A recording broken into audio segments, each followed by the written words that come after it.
Oras, salum petaganupan, paimay jalohita hatani na bata, paunduk kita hurta martonggo mahita. Am Tuhan na bata na marhabang sa naguri atas, terima kasih bani holong muna baggalin, ya somani pargugoy hamhanami. Tau rusus seksi inang, kuria mugi kapes tambun, boy hanami marhasa daun, asipe marhite hon recording on. Holong atemu bapa, ondos tanganmu maguluh nami, hamma mamasu-masu. Amen. Kita ganupan buka hita bibelta zalo hita hatani Tuhan aima humbani Yakobus bindu sada ayat 26 das kubani ayat 27. Saya bacakan dalam bahasa Indonesia sonon maya tahun ejai. Yakobus bindu sada ayat 26 das 27. Jikalau ada seorang menganggap dirinya beribadah tetapi tidak mengekang lidahnya, ia menipu dirinya sendiri, maka sia-sialah ibadahnya. Ibadah yang murni dan yang tak bercacat di hadapan Allah Bapa kita ialah mengunjungi yatim piatu dan janda-janda dalam kesusahan mereka dan menjaga supaya dirinya sendiri tidak dicemarkan oleh dunia. Demikianlah firman Tuhan. Bapak, saudara-saudari yang terkasih dalam nama Tuhan kita Yesus Kristus, secara khusus kaum ibu yang bersekutu dalam persekutuan ini, yang menjadi tema kita pada penelaan Alkitab sekali ini adalah ibadah yang murni. Tentunya menjadi perenungan bagi kita secara bersama. Ibadah yang murni harus selalu berdasarkan apa yang Tuhan kehendaki. Inilah secara umum. Harus selalu sesuai dan berkenaan dengan firman Tuhan. Itulah yang dikehendaki oleh Tuhan. Nah, oleh sebab itu tujuannya pun mengarahkan kita agar kaum perempuan dapat mempraktekkan ibadah yang murni dengan suka berbagi dengan orang yang lemah. Artinya kalau kita lanjutkan dengan tujuan ini, ibadah yang murni bukan hanya secara konsep atau secara teori, tapi harus ada dampak buahnya. Kalau di sini disebut berbagi dengan orang yang lemah. Nah, tentunya bagi kaum ibu semuanya, renungan kita pada saat ini sesuai dengan nats, bagaimanakah yang disebut dengan ibadah yang berguna?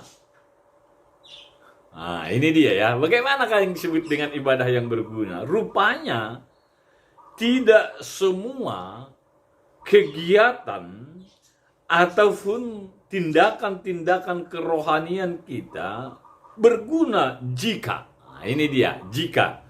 Kalau dalam nats kita jelas, jikalau ada seorang menganggap dirinya beribadah, ya katakanlah kita melakukan aktivitas kerohanian kita ya, ke gereja, persekutuan doa, berkunjung. Jika ada seorang menganggap dirinya beribadah, tetapi tidak mengekang lidahnya, ia menipu dirinya sendiri. Nah, jadi boleh kita simpulkan ibadah yang berguna lewat nats kita ini ada dua hal. Yang pertama, ibadah yang disertai dengan pengekangan lidah. Ibadah yang disertai dengan pengekangan lidah. Ini pengekangan lidah ada kaitan erat sekali dengan ibadah. Kenapa? Karena boleh kita sebutkan ibadah kita akan menjadi percuma dan sia-sia jika kita tidak mampu mengontrol lidah kita. Karena secara umum, apa yang keluar dari perkataan kita itu adalah gambaran hati. Nah, kalau kita misalnya cuap-cuap, cakap-cakap kotor, dan mengeluarkan perkataan yang menyakiti hati orang lain, tentunya walaupun kita berdoa, walaupun kita baca firman, itu tidak sinkron. Karena itu hanya sebagai seremoni dan teori belaka. Nah, ibadah yang disertai dengan pengekangan lidah Inilah yang disebut juga ibadah yang berguna. Artinya, ibadah dan pengekangan lidah sangat-sangat berkaitan erat.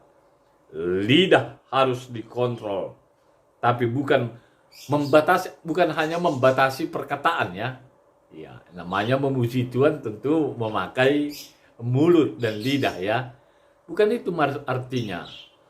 Artinya setiap perkataan haruslah yang berkualitas, berguna, membangun, dan juga mengevaluasi, dan juga menyenangkan hati Tuhan.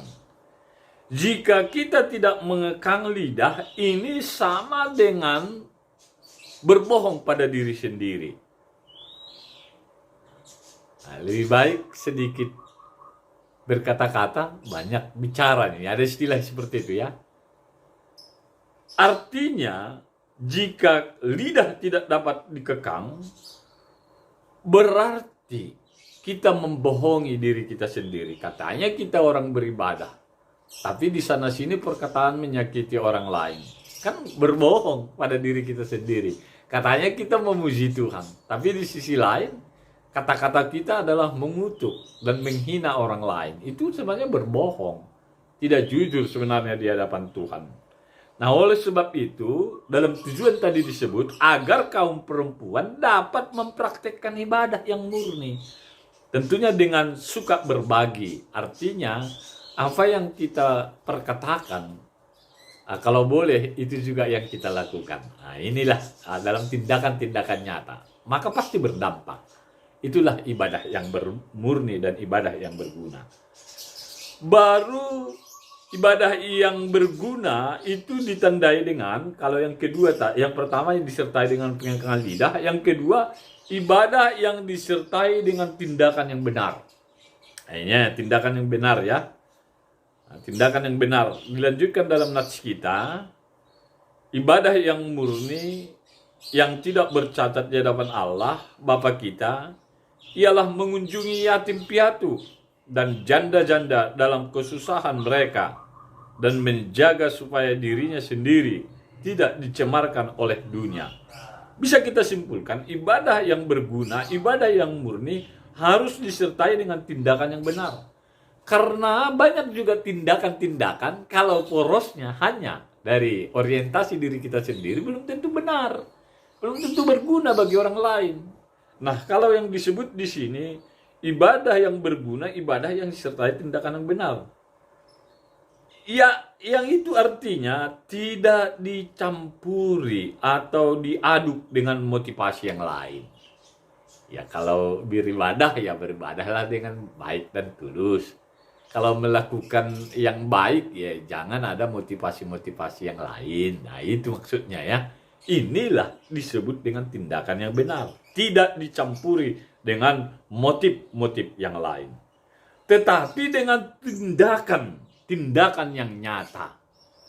Nah, kalau pada waktu itu ya katakan yatim piatu dan janda pada masyarakat orang Yahudi, sebenarnya orang ini orang yang harus dibantu oleh orang lain. Harus diperhatikan oleh banyak orang lain. Jadi percuma dong ibadahmu kalau artinya bernyanyi, berdoa, tetapi di sana sini ada janda, ada yatim piatu nggak pernah kita perhatikan. Nah, itu kira-kira bahasanya ya. Kalau dalam kehidupan kita sekarang ya boleh-boleh saja kita yang aktif ke gereja, rajin persekutuan, berdoa, baca firman. Tapi ketika dibutuhkan dampak tindakan kita membantu peduli dengan orang lain, kita tutup mata. Kita tidak mau berbuat. Bisa juga dipertanyakan, apa benar ibadah kita selama ini? Apa benar pemahaman kita tentang Allah? Ini yang harus ditekankan. Ibadah yang disertai dengan tindakan benar, inilah ibadah yang berguna. Inilah ibadah yang murni. Artinya tidak dicampuri dengan motivasi lain, tetapi dengan tindakan-tindakan yang nyata, yang dibutuhkan oleh orang-orang di sekitar kita. Orang percaya tidak boleh tinggal diam. Harus bergerak maju. Nah, kalau dalam khotbah kita beberapa yang lalu, ya Tuhan sebagai gembala berusaha mencari sampai mendapatkan apa yang hilang. Domba, dirham, anak yang hilang, berusaha sampai dapat. Sebenarnya itu kasih karunia kita bagi kita orang berdosa. Tapi ibadah yang benar juga jangan diam. Jangan tinggal diam ya, tetapi harus bergerak maju untuk melakukan dan menjalankan firman. Ya tentunya pada konteks kita. Ya bagaimana kita melakukan tindakan kepada Allah. Itu ada firman, apa yang kamu perbuat dalam anak yang kecil ini, yatim piatu ini, yang tidak memiliki makan dan minum, itu untukku, kata Tuhan ya. Pada suatu saat ketika berdialog pada saat hari-hari penghakiman. Orang yang percaya tidak boleh tinggal diam. Dan di dalam praktek menjalankan pergerakannya, dia harus menjaga diri supaya tidak cemar. Ya, tidak cemar ya, artinya tidak melakukan dosa dalam tindakan-tindakannya. Makanya salah satu implementasinya tadi, ibadah yang benar, ibadah yang berguna, harus ada pengekangan lidah. Karena gampang saja kita dengan lidah kita bisa menyakiti dan membuat orang berdosa. Dan juga ibadah yang berguna, ibadah yang disertai dengan tindakan benar.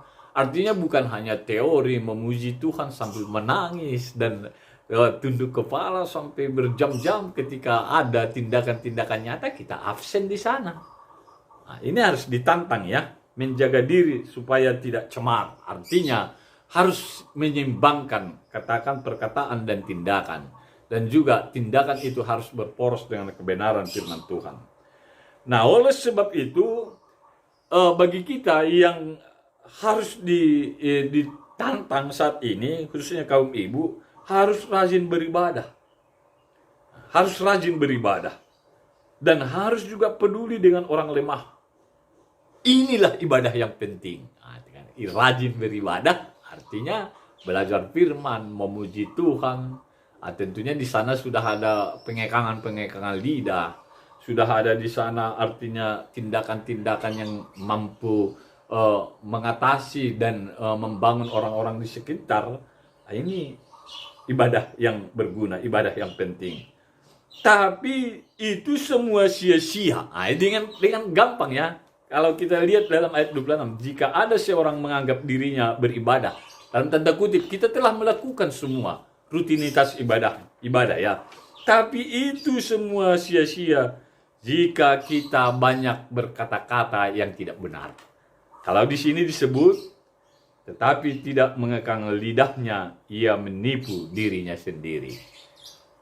Jika banyak berkata-kata juga yang tidak benar, ini adalah merupakan kesia-siaan ibadah kita di hadapan Tuhan. Ya, tapi sia-sia jika banyak berkata-kata pada yang tidak benar dan pada yang tidak berguna. Jika kita berdampak, bertindak dengan tepat sesuai dengan firman, itulah yang berguna. Nah, kaum ibu, tentunya perjuangan dan ibadah kita maunya berdampak dalam kehidupan kita, bukan sia-sia di hadapan Tuhan. Dalam menjalankannya, dalam melakukannya butuh koreksi, dan artinya pengenalan diri kita di hadapan Tuhan dan berani juga melakukan firman pada konteks dimanapun kita berada. Itulah ibadah yang berguna, ibadah yang berdampak. Ingat, ibadah yang murni, ibadah yang berguna. Ada dua tadi ya, ibadah yang disertai dengan pengekangan lidah, yang kedua ibadah yang disertai dengan tindakan yang benar. Tentunya bagi Tuhan yang diperhitungkan dalam kehidupan kita bukan teori, bukan pengetahuan, tetapi apa dampaknya kita bagi orang lain. Dan juga itulah ibadah yang terindah, terbaik di hadapan Tuhan. Pastikan Tuhan berkati kita dan selalu dalam lindungan Tuhan dalam masa-masa sulit yang kita hadapi sampai sekarang menghadapi pandemi COVID-19. Amin. Kita bersatu dalam doa. Ya Allah Bapa di surga, kami naikkan syukur ketika Tuhan telah memberikan waktu dan kesempatan secara khusus bagi kaum ibu untuk belajar tentang firman dari kitab Yakobus pasal 1 ayat 26 sampai 27. Mari Tuhan berkati agar praktek-praktek dalam kehidupan kami boleh kami lakukan firman ini. Dan akan berdampak bagi sesama secara khusus di tengah-tengah keluarga dan di tengah-tengah pelayanan jemaat-Mu.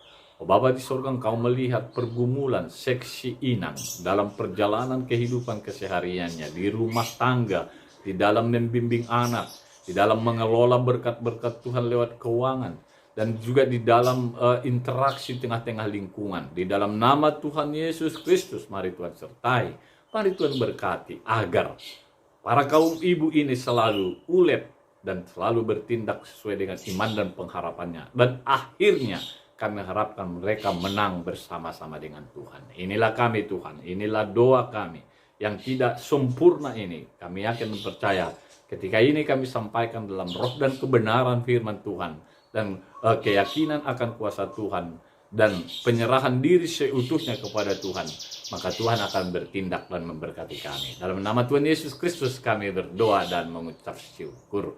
Amin.